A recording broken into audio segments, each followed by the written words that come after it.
बिस्मिल्लाहिर्रहमानिर्रहीम। अस्सलाम वालेकुम नाजरीन, ये है सच्चल न्यूज़ और मैं हूँ आबदा खान। सबसे पहले न्यूज़ हेडलाइंस। इमरान खान अपनी टीम पर गौर करें क्योंकि मुश्किलात यही पैदा करते हैं। ऐसे लोगों से बच के रहना होगा। तज्जिया निगार हारून रशीद ने कहा कि जहांगीर तरीन की गिरफ्तारी मुमकिन नहीं क्योंकि FIA की जारी करदा रिपोर्ट में आटे और चीनी बहरान में जहांगीर तरीन का नाम नहीं आया। खुसरो बख्तियार गिरफ्तार हो सकते हैं। वो कहते हैं उनके पास 40 साल से जहाज है तो नजर नहीं आया। हम भी रहीम यार खान में रहते हैं। सिंध में भूख से कोई नहीं मरा। वजीर आला सिंध मुराद अली शाह ने कहा कि सोबल शर ने अपनी अहलिया की वजह से खुद को आग लगाई। घुमबट मुंतकिल किया गया जहां वो जख्मों की ताब न लाते हुए चल बसा। वजीर आज़म जहांगीर तरीन इख्तलाफात पंजाब में तहरीक इंसाफ की मुश्किलात में इजाफा हो गया। ज़राए के मुताबिक वजीर आला पंजाब तब्दील होने का इम्कान है। जहांगीर तरीन ग्रुप वजीर आज़म और उनके साथियों को पंजाब में टफ टाइम दे सकते हैं, जबकि शहबाज शरीफ भी पंजाब में मौजूद हैं। मौजूदा सूरत हाल में मुकाबले के लिए जरूरी होगा कि वजीर आला उस्मान बुज़दार को तब्दील करके किसी मजबूत आदमी को पंजाब का वजीर आला बनाया जाए। मुस्लिम लीग काफ काफी अरसे से कोशिशें कर रही है कि पंजाब की वजारत आला उन्हें दे दी जाए। विफाकी हुकूमत गैर संजीदा है। वजीर बल्दियात और इतलात नासिर हुसैन शाह ने कहा कि हमने सियासी खामोशी अख्तियार कर रखी थी लेकिन अब हद हो गई। विफाकी वजीर आला सिंध पर बेजा तनकीद कर रहे हैं। ये तासुर दिया गया है कि हम मजहबी अफराद को निशाना बना रहे हैं, जो गलत है। सईद गनी और इम्तियाज शेख के हमरा प्रेस कॉन्फ्रेंस करते हुए नासिर शाह ने कहा कि ये तासुर दिया गया है कि हम मजहबी अफराद को निशाना बना रहे हैं, जो सरासर गलत है। कोरोना से बचाव इंसानी जानों के तहफ़्फ़ुज़ के लिए मुल्क भर में नमाज जुमा के महदूद इज्तिमा।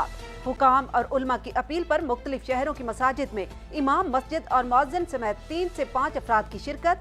सिंध में 3:30 बजे तक सख्त लॉकडाउन का कारोबारी सरगर्मियां, गैर जरूरी आमद-रफ्त मुअत्तल। पंजाब में दफा 144 के तहत नमाज जुमा के इज्तिमात में 5 से ज़ायद अफराद पर पाबंदी। सिंध हाई कोर्ट ने नमाज जुमा के इज्तिमात महदूद करने के खिलाफ दरखास्त मुस्तरद कर दी। नमाज जुमा के मुतालिक सरकारी इक़दामात दुरुस्त करार दे दिए। मुल्क में गुज़श्ता 24 घंटों के दौरान मजीद 284 अफराद में कोरोना की तशखीस। वायरस से मुतासर अफराद की तादाद 4601 हो गई। मजीद 4 अमवात के बाद तादाद 66 हो गई। 700 से ज़ायद मरीज सेहतयाब हो गए। पीराबाद में हकानी मस्जिद के बाहर पुलिस और नमाजियों में तसादुम। लेडी SHO जख्मी हो गईं।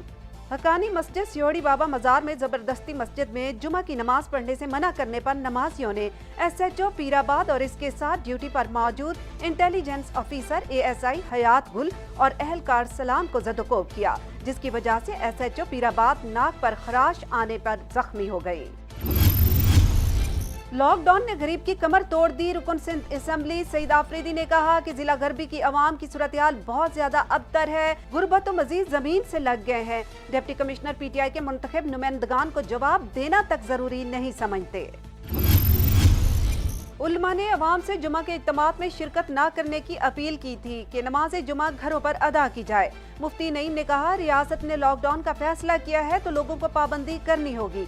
अल्लामा रागिब नईम ने कहा कि इंसानी जान की हिफाजत के अवाम घरों में नमाज अदा करें। हाफिज ताहिर अशरफी कहते हैं रमजान में तरावी से मुतालिक आज हुकूमत को मौक़िफ़ पेश करेंगे। कराची में लॉकडाउन की वजह से रिक्शा ड्राइवर्स परेशान। रेंजर्स पुलिस की सख्त नाकाबंदी। इम्प्रेस मार्केट सदर में पुलिस की पकड़ धकड़। सच्चल टाइम्स से बातचीत करते हुए रिक्शा ड्राइवर्स ने कहा कि दर्जनों रिक्शों को पकड़कर उनके टायरों की हवा निकाल दी गई है।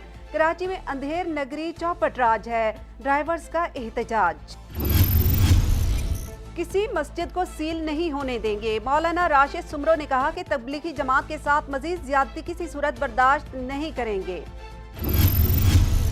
ये थी अब तक की खास खबरें। मजीद जानने के लिए आप विजिट भी कर सकते हैं हमारी वेबसाइट सच्चल times.tv। आप रहिएगा सच्चल टाइम्स के साथ।